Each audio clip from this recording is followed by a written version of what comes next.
For more than 2 years at the TEDxPlattsburgh events, we saw times unfolding with many challenges.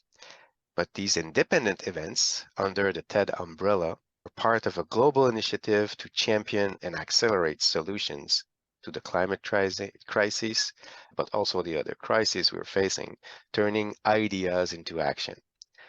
Now, this is a TEDx Repower podcast series that we're starting. We're still thinking in terms of sustainable development goals, touching entrepreneurship, diversity, well-being, and more. We are already talking about inclusive, resilience, and impactful action, but we'll also focus more on diversity and women leadership. We'll get further while it will still be at the center of our discussions. And we'll have awesome guests with incredible experience, leadership, and resilience to discuss with.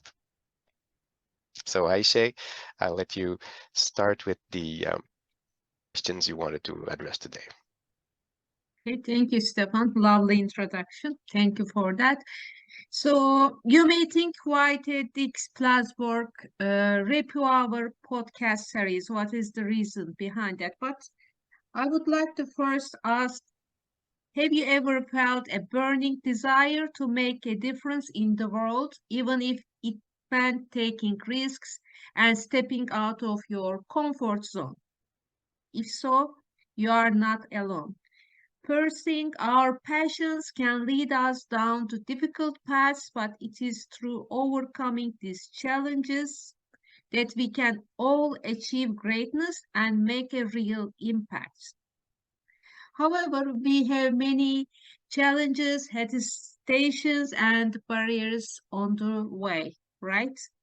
So at this point, I would like to share my story why TEDxPlattsburg Repower series. And it was the early 80s, and a little girl looked out of her window on a sunny day in June 1980 and dreaming of a world called Somukpa, a world of love, opportunities, peace, fairness, and hope.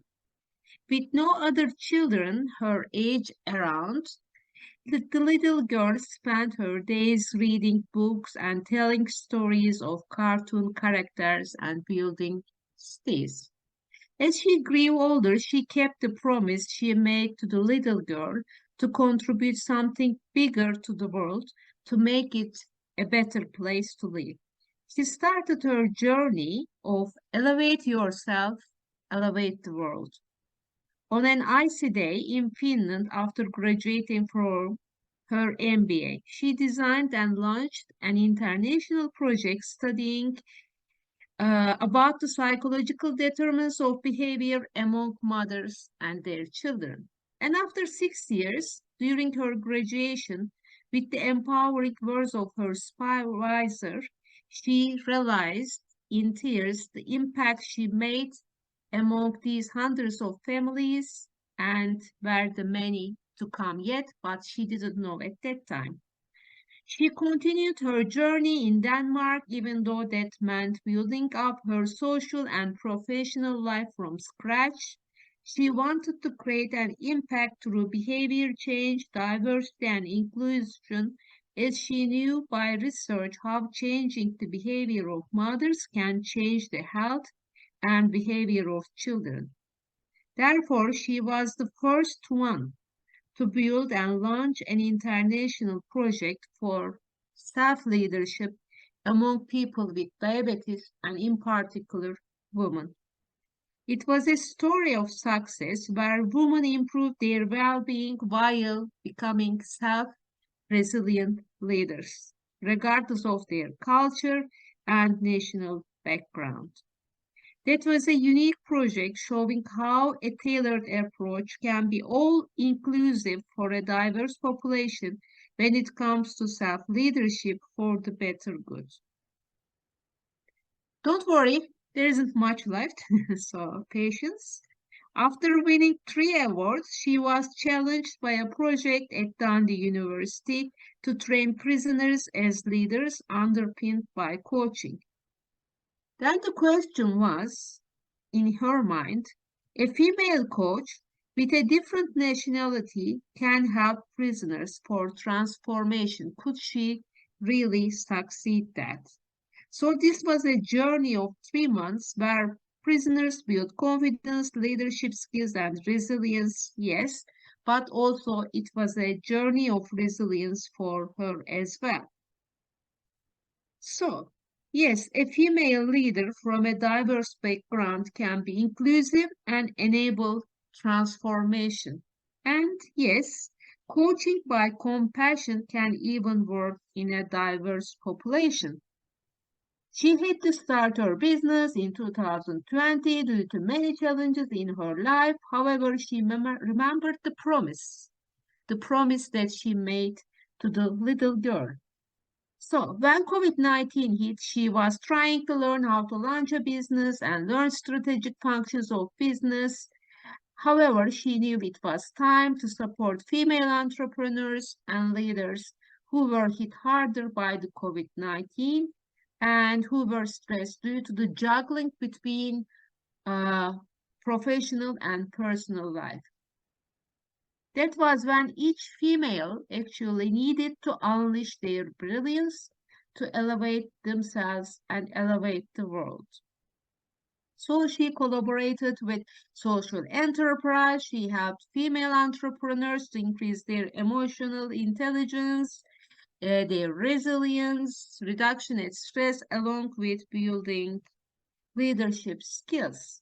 And she launched with a TEDxPlattsburg Inclusive Resilient Female Leadership for Sustainability with a lovely colleague, and you may guess who he is. He just talked before me. And it was to inspire and enable not only female leaders but also male leaders to become inclusive leaders for a better world. So TEDxPlattsburg is actually unique in its nature because there is a male and there is a female leader representing inclusive uh, leadership in different forms. So this is unique as far as we know. And also, she was selected as a West ambassador to promote gender equality along with becoming G100 UK representative for gender parity. And you may think that this is my story, this is my success story, and I'm telling all about that. But actually, this is not. This is a story of all of us. It's a story that we can unleash our brilliance inside. And yes, we all can do that no matter where we are from, no matter what our background is, and no matter what kind of challenges we experience. So, the question is, do you want to become a leader and create an impact for a better world? So, TEDxPlattsburg is here to encourage many female leaders to walk on the resilient leadership journey to support other females, young girls, to unlock their brilliance so that the world can become a better place to live. And yes, we will talk about sustainability, but our approach to sustainability is holistic, and we believe that inclusive leadership, climate change, peace, and well-being, especially mental well-being, are all in one. So, TEDxPlattsburg Repower will be about how to walk to the end of many tunnels according to you together. We will invite amazing speakers who are maybe 2 or 3 steps ahead of us on resilient leadership journey, and they can share their secret recipes for success and happiness with us.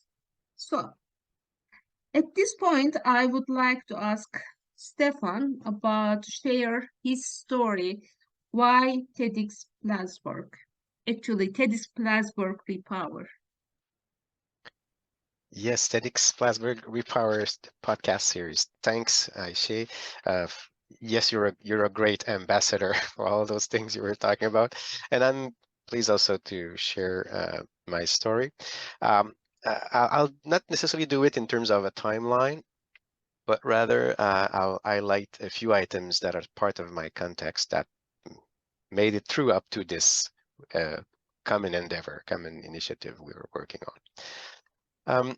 First, I often call myself a hybrid, so I'm a sort of mix of many things. You might have heard me saying that before. So, I'm an engineer, but I'm working in public institutions like academics, universities, or even regulators, licensed regulators. But at the same time, I'm an entrepreneur with all the business-related things to deal with that an entrepreneur has to work with. And on top of that, I'm working in the energy sector. So, but at the same time as being working in the energy sector, I'm a fierce advocate of sustainable development and global health. So it's kind of mixed things. So I'm kind of diverse in my own context. And all that stretches me a lot between different worlds, literally. That put me in some struggles in my life, which is a few years down the road, and that that, by the way, these troubles as well, came with plenty of opportunities to learn. That was not my first reflex at the beginning. Getting into issues, struggle, and trouble is not the first reflex. Is not to see that as an opportunity to learn, rather as a struggle itself, right? And only. Um, but I've learned, having faced many, to try, retry, to fail, to succeed sometimes, but also fail again. But all this led me to further improve the things I was working on, and not only further improve, but also learn from the storms themselves. So learn that they're coming with their learnings possibilities. So failure is definitely not the end of something. It's directly part of the unfolding of an achievement we want to do. So that was my first thing that led me to work on the TEDxPlattsburg endeavor. So learning from failures. Second thing is that I realized that, like many, I have to deal with some lack of confidence in myself at some point. So, but at the same time, I do that, and I'm enthusiast and perseverant. So I'm keeping on with the entrepreneurship mind, even when it gets tough. Um, because I have a kind of down to earth, I would call that risk management mindset. So this is something I've practiced with a lot of time, with all the struggles, and I want to share that. That's the second thing. But the third one, um, and I'll come back to the third one. I just missed one. So I learned that perseverance coupled with failure is a great way to learn and even progress in life. I'm not only talking about learning in terms of achievement, but also learning on yourself. That's surely one of the fastest way forward, by the way. On the opposite, and that's where I was to lead the discussion before, comfort. Comfort in our habits, good or bad, anyway, is the opposite. It's a way to stay put, not to progress and not to go forward, and stay in a business as usual mindset. So the real second thing, it's related to my first lack of confidence that pushed me to persevere, but that also learned me that business as usual is not a good thing. And not only for yourself, it's also on the societal side. We all know that the climate crisis would not be solved if we continue to use the business as usual model, the mindset that's kind of keep on doing the wrong things repeatedly. So definitely we need to change and to improve, and that's definitely not the business as usual thing. So in our TEDxPlattsburg exchange, we always want to look at other ways to do things, to a diversity of possibilities. And it's not only important for climate change. It is for climate change indeed, but it also has been it's behind solutions when we're in struggling with war, struggling with catastrophes, pandemics, domestic violence, food crises. So many things need us to change and make the progress in a good direction. So that was the second thing. The third one, it's diversity. So diversity is and not only important, and diversity I mean including including women leaders essentially, but all women's, including youth, including the diversity in terms of culture, race, and all those things in the discussions for a different reason. One of which is the struggles we're facing, worldwide struggle, the big struggles, are affecting, and Aisha, you just mentioned it, affecting more women, more the young person, the children, and the minorities than any others. So it's the first reason is the purpose is to help those persons. But the second reason is, even from my standpoint, even more important for our future, is diversity comes with better solutions. If we want to find the best way forward, the sustainable, the greener way forward, the fairer way forward, we need to have solutions coming from a diversity of background, diversity of experience, diversity of mindsets. So this is my third reason. We need diversity. We need to hear from women leaders. We need to hear from the youth. That's important for our future, the future of everybody on this planet.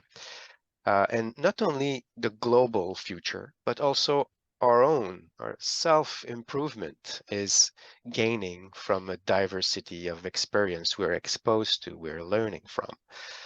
So that's my third reason why I wanted to be part of this endeavor of TEDxPlattsburgh, to give voice to a diversity of leaders, women leaders, youth, as I've said, not only I would call that conventional leaders, but also leaders in the making that can share their experience while they're thriving and developing and being achieving things. So, and coming from all walks of life, from different parts of the world, different context. So that's my third reason, Aisha. And that's part of my context, by the way. Thank you, Stefan, for sharing. So, if I may say, when we start a journey, actually, we don't know all the reasons, but intuition says that you are on the right way and you feel energy, at least on my part. And then you find other reasons on the way, but your reasons are great. So, Absolutely. and yeah, so people may be wondering what will we do differently, because there are many talks about women empowerment, resilient leadership. It's not a criticism for all those, but just we would like to mention that we are taking resilient female leadership from a different angle, and that angle comes from the definition of resilient leader, because we know that resilient leaders are defined as the leaders have the ability to sustain their energy level under pressure, to cope with disruptive changes and adapt. So in a way, we are challenging this concept with our speakers. That is why we are very selective also, by the way, for speakers, because first, this is resilient or resilience is not an ability. It's not something you are born or you are not born uh, without it. So this is a skill and that can be learned. So that is why we challenge this concept first.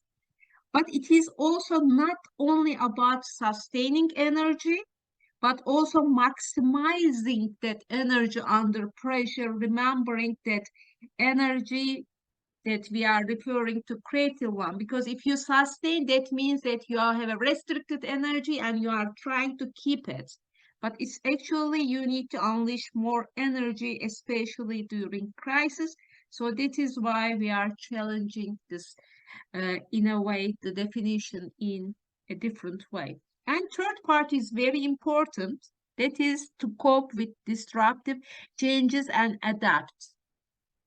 And this is actually my strong belief. This is not the right way because I will explain why, but I will go a little bit to neuroscience, neuroplasticity. Stand with me, bear with me.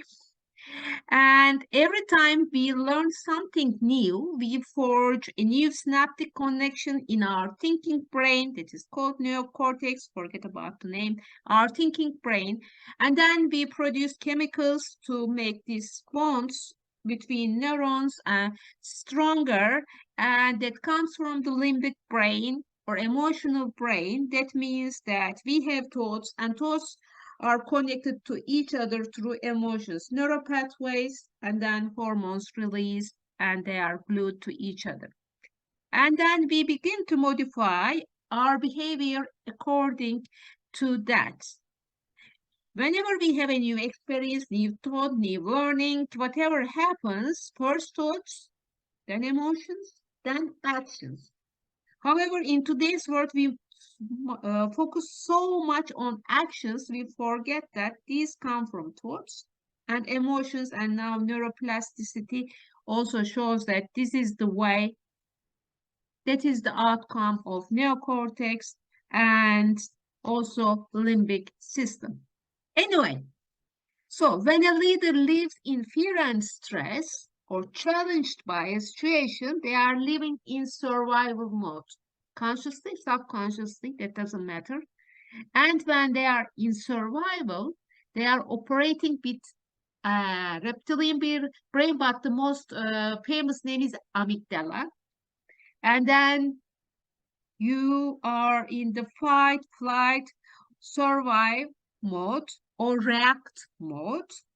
And that will mean for leaders or any parents, any citizens, that will mean to react to what's happening around them.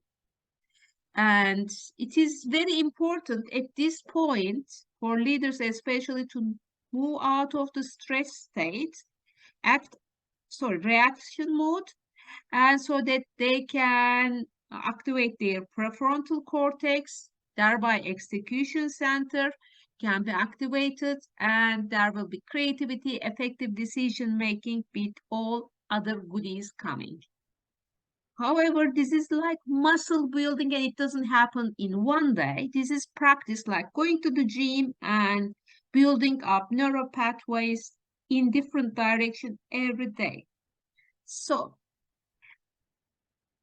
the foundational level is first becoming aware of thoughts and emotions, and then shifting the way we think and do something different than we acted before. And it's about creating a new reality.